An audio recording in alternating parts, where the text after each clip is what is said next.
আহকচোন আজি মই এই পোষ্ট এগটো কিদৰে বনালোঁ একদম ইজি পদ্ধতিত বনালোঁ তেলৰ ব্যৱহাৰ কৰাই নাই বুলি ক'ব পাৰি বৰ টেষ্টি হৈছিল খাবলৈ আহক চাওঁ প্ৰথমতে এটা চচত পানীখিনি মই উতলাই ল'লোঁ চামুচখন মই এবাৰ এই গৰম পানীখিনিতে এবাৰ ডুবুৱাই ল'লোঁ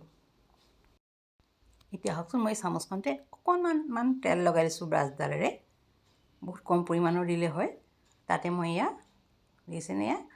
ডিম এটা এয়া ভাঙি পাই তাতে দি দিলোঁ এই ৰাউণ্ড চামুচ হ'লে বা এনেকৈ 10 চামুচ হ'লে অলপ ভাল হয় আৰু তাৰপৰা এখন এই গৰম পানীখিনি লাহে লাহে ডুবুৱাব বহুত স্পীডত নহয় তেতিয়া মানে ওলাই গুচি যাব গোটেইখিনি লাহে লাহে তলৰ পৰা গৰম হৈ আহিব আৰু তাতে মই অলপ নিমখ দি দিলোঁ লাহে লাহে অলপ মানে আন্তাজটা কৰিব আৰু তাৰপাছতে এনেকৈ লাহেকৈ ডুবুৱাই দিব ডুবুৱাই পেলাই চামুচখন ঘূৰাই দিব এইটো পদ্ধতিত কৰিব মই যিদৰে কৰিছোঁ দেখিছেনে লাহেকৈ এৰাই পৰি গ'ল দেখিলে তাতে পানীখিনি ইয়াত আপোনাৰ মানে তেলৰ প্ৰয়োজন নাই আৰু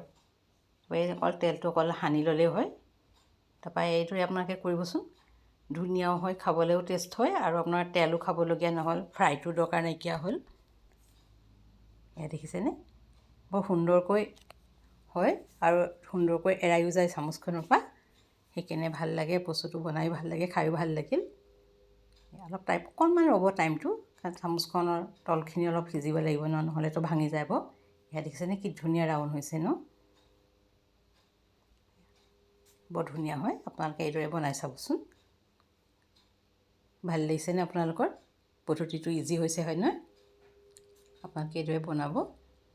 তাৰপৰা এয়া মই উলিয়াই ল'লোঁ এখন উলিয়াই টিচু পেপাৰ এখনত থ'ব পানীটো টুক যাব দিব তাৰপৰা প্লেটত উলিয়াই লৈ আৰু আপোনালোকে যি যি মছলা দিয়ে মই চাট মছলা দিছোঁ আৰু ব্লেক চল অকণমান দিছোঁ